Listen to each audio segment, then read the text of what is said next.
Saludos cordiales. Quien les habla, Adriana Valles. Soy licenciada en Educación Especial y magíster en Orientación Educativa. Y próximamente estaremos hablando sobre las técnicas y abordajes de niños con altas capacidades. ¿Pero qué son las altas capacidades? Ok, tenemos altas capacidades o actitudes sobresalientes intelectuales, actitudes creativas, actitudes socioafectivas y actitudes físicas. Eso es lo que se llama altas capacidades.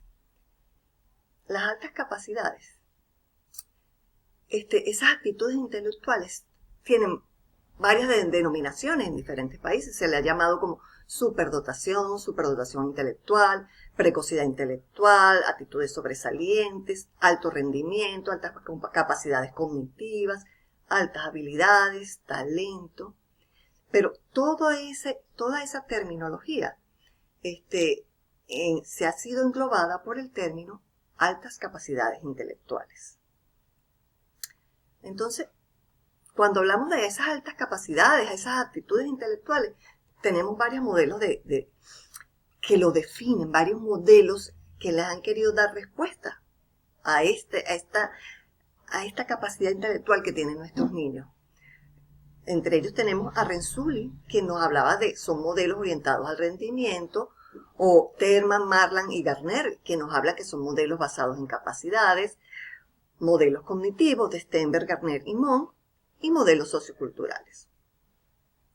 Pero en sí, si hablamos de niños con altas capacidades intelectuales, niños muy inteligentes, niños catalogados por otras personas como genios, si son tan inteligentes, porque es una categoría que entran dentro de las necesidades educativas especiales. Porque cuando hablamos de la clasificación de sujetos con necesidades educativas, entran los niños con talento, entran los niños con altas capacidades. Esos son niños que su potencial cognitivo está muy por encima de la media, porque los catalogamos así. Entonces, ahí vemos que en la 9ª Conferencia Mundial del Niño Superdotado de La Haya, que es realizado en 1991, el lema de esa conferencia es: un niño inteligente no lo va a hacer siempre si no recibe el apoyo adecuado, pues sus dotes pueden acabar por desaparecer. Es decir, estos dotes, puede ser un niño inteligente, puede empezar un niño con alto desarrollo cognitivo, pero que poco a poco, si no se estimula adecuadamente, desaparece y en muchas oportunidades puede convertirse en situación problema. También vemos a Galdón, que él nos dice: siempre se había creído que los niños que poseen sobredotación no nos necesitan, y hemos volcado nuestra atención en los niños con discapacitados. El pediatra, como la sociedad en general, con una economía de servicio y nuevas tecnologías, debe ayudarles y no malgastar todo ese potencial humano. Es decir, es un potencial humano, un potencial social que se puede desperdiciar, que se puede desaparecer. Entonces, seguimos hablando. Pero ¿qué sabemos? ¿Cómo sabemos cuáles son esos niños que tienen altas capacidades? Hablamos, por lo menos Freeman, en 1998, él decía que es una población muy heterogénea, una población muy diversa, que no tienen una característica común. Todos son individuales, muy distintos uno de otro. Lo que sí tienen en común es que aprenden más rápidamente y tienen mayor profundidad y extensión en el aprendizaje. Luego viene González, que él te dice que en España estudios determinaron que entre el 35% al 50% de los niños con altas capacidades fracasan en la escuela. El 70% de ellos tienen bajo rendimiento. Generalmente, muchos, por no decir la mayoría, todos presentan el síndrome de desincronía. Es decir, no hay sincronía entre su edad mental y su procesamiento cognitivo.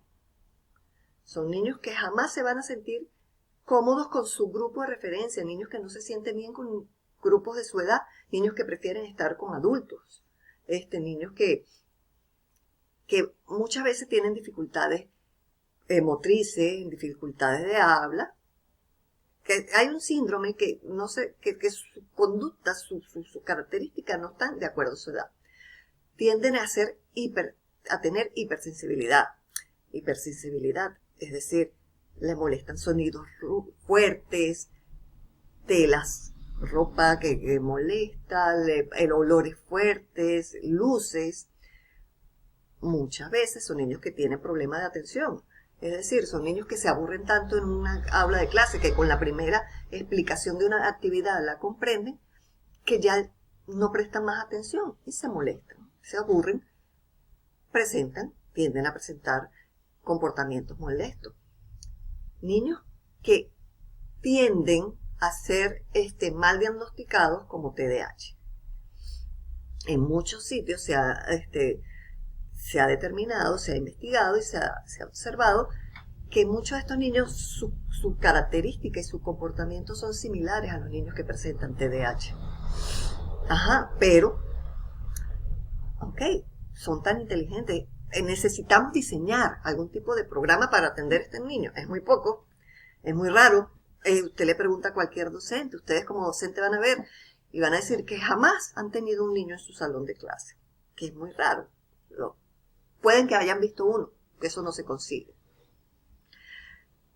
Y bueno, el informe de Marland te dice, en 1972, señalaba que del 3 al 5% de la población tiene altas capacidades. Luego vemos a Gagné, él va más allá, él te dice que el 10% de la población, es decir, de cada 100 niños, por lo menos 10 tienen altas capacidades.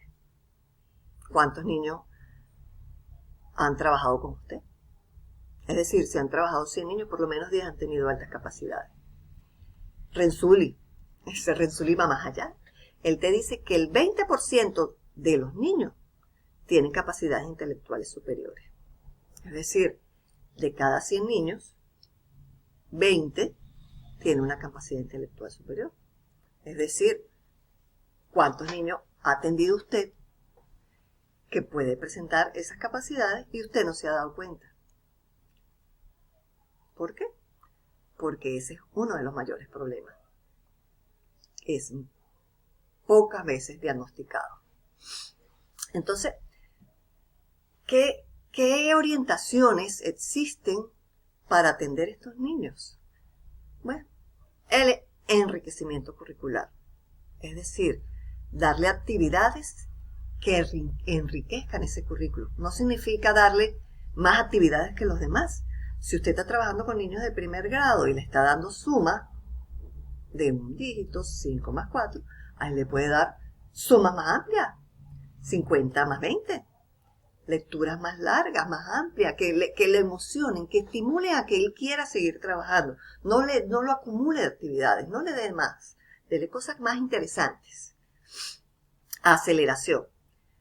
Se utiliza en muchos países que esos niños son acelerados, son incluidos en grados más altos. Hemos visto niños de 14 años en la universidad. Entonces, esa es la aceleración, irlos acelerando de grado hasta que llegue al nivel cognitivo, el nivel académico en el que se encuentra, en donde está. Y el agrupamiento. Agrupamiento se refiere a salones, a escuelas, donde agrupan estos niños que poseen ese potencial. Entonces, ¿qué debemos ver? ¿Cuáles son las orientaciones que realmente podemos manejar nosotros en nuestra aula? ¿Qué podemos trabajar? Nosotros en nuestra aula podemos trabajar el enriquecimiento. Aceleración ya no depende del docente, ya depende de todo un proceso, una evaluación, psicopedagogos, todo un trabajo de psicólogo. Y el agrupamiento tampoco depende de nosotros. El enriquecimiento sí. Los límites no están en las personas, están en los entornos. Entonces, seamos parte de ese entorno que no le pone límite a nuestros niños. Gracias, nos vemos pronto.